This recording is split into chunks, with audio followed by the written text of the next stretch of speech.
mga lalabs, magpiprito po tayo ng isda. Isang piraso lang po mga lalabs, ha? Para lang po sa ano nito sa hapunan. Tapos mga lalabs, alam nyo, ayan.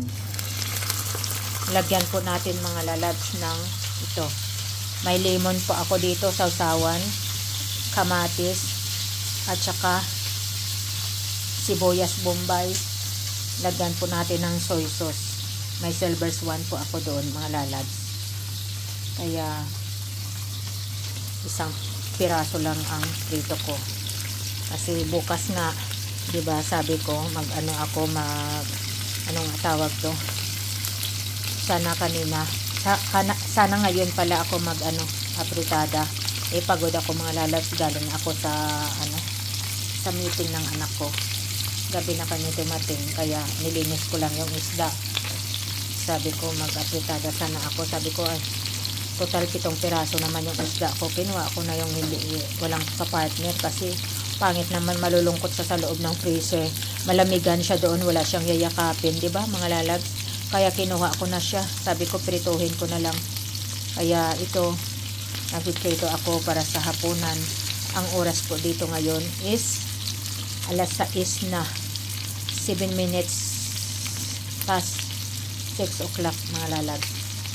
Kaya ito, magpiprito ako. Tapos gagawa ako ng sausawan po natin mga lalabs. Habang nagpiprito po tayo ng isda mga lalabs, gagawa po tayo ng sausawan mga lalabs. Gagawa tayo ng sausawan po natin mga lalabs. Okay? Habang nagpiprito tayo, mag-aantay tayo na maluto yung isda natin mga lalabs. Meron po tayo dito mga lalabs kamatis. Gasan po natin ng bonggang-bongga.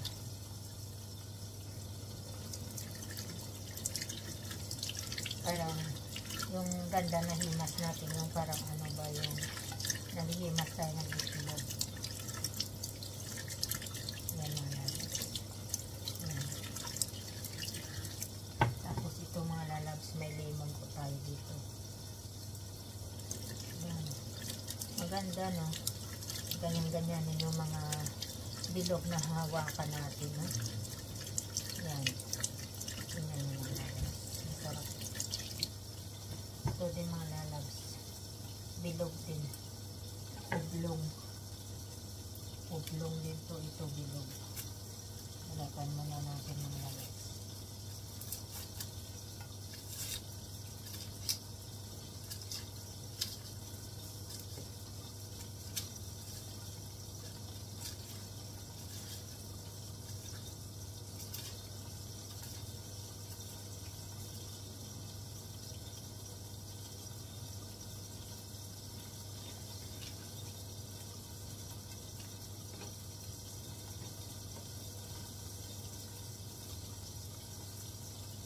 Gasan din po natin ito mga lalabs. Ublong. Pareho sila dito mga lalabs. Ito. Yung lemon at saka sibuyas. Yan na mga lalabs. Malinis na. Iwain na po natin mga lalabs.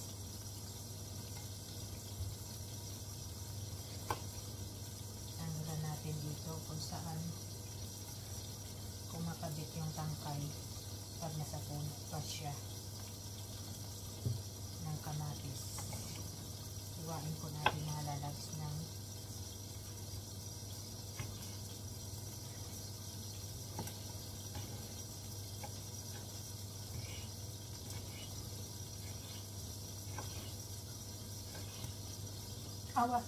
sorry. Isko.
love you all.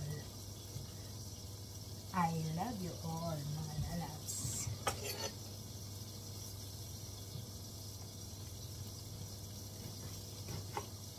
Tigas. Fresh pa. So, ito tanggalin natin bago natin pigain, kasi bago natin tanggalin yung juice, kasi ang ano niya is ito, yung mga buto is mapait pag nakahalo na doon. Yan. Hugasan natin ng ano, kasi yung ano ng buto na ano is baka napunta dyan yung galing sa buto, yan ang mapakla, mapait. Tapos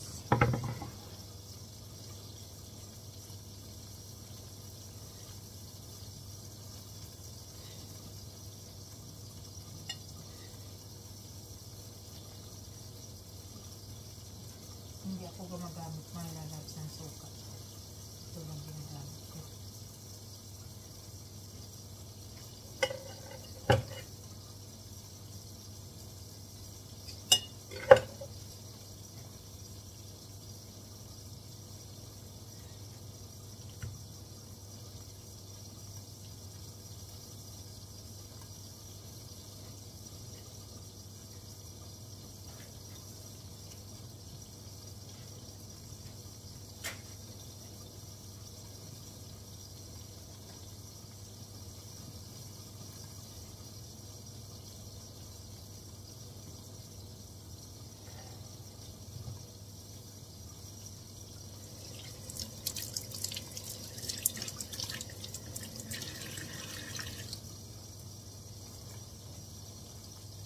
ito na mga lalabs. Ano na natin lipat sa kabila.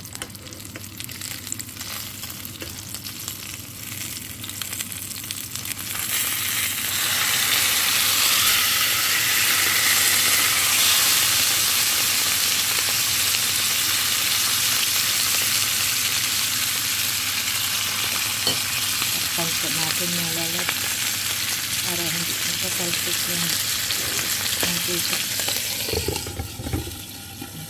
Lalabs. Tapos ito mga lalabs, ituloy na natin dito yung gawa natin ng sausawan mga lalabs. Ito na po.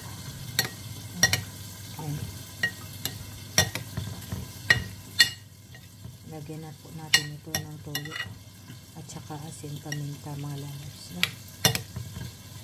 Teka, sandali mga lalabs. Kaya ito na mga lalabs, ang ating sausawan. Ituloy na po natin dito ang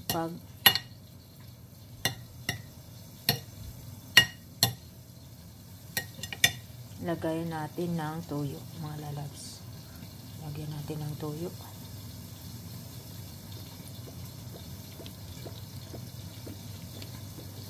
Silver Swan po yan mga lalabs. Tignan niyo po.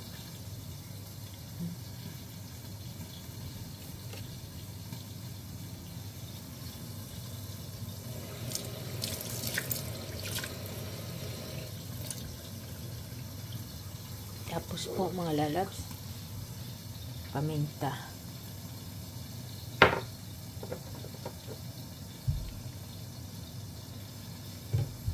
Tapos asin mga lalabs. Konting asin lang. Kasi mapait na to yung tuyo.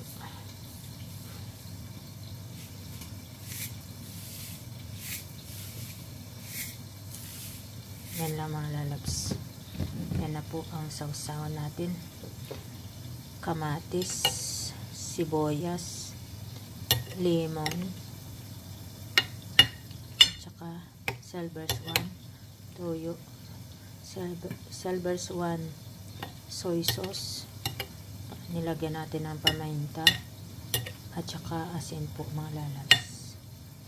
Naku, Diyos ko mga lalabs, lalong tataba tayo nito. At saka tumba na naman yung kaldero, pati tutong ubos mga lalabs. Ito na mga lalabs, yan na po.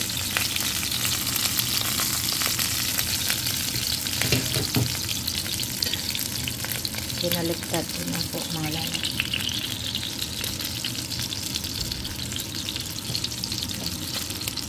Konting kimbot na lang mga lalabs at maluluto na rin po ito. Tingnan natin mga lalabs. Ito ay luto na po. Tinanggal ko na po sa apoy. Kaya tingnan nyo mga lalabs. Tingnan nyo mga lalabs. Tanggalin na natin po ito sa kawali at ilagay po natin sa plato po mga lalabs. At kakain na po tayo ng bonggang-bongga mga lalabs. Okay mga lalabs. Diyos ko mga lalabs.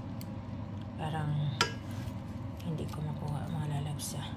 Teka mga lalabs, kukuha ako ng viewers. Transfer na natin to mga lalabs. Diyos ko parang mahirap.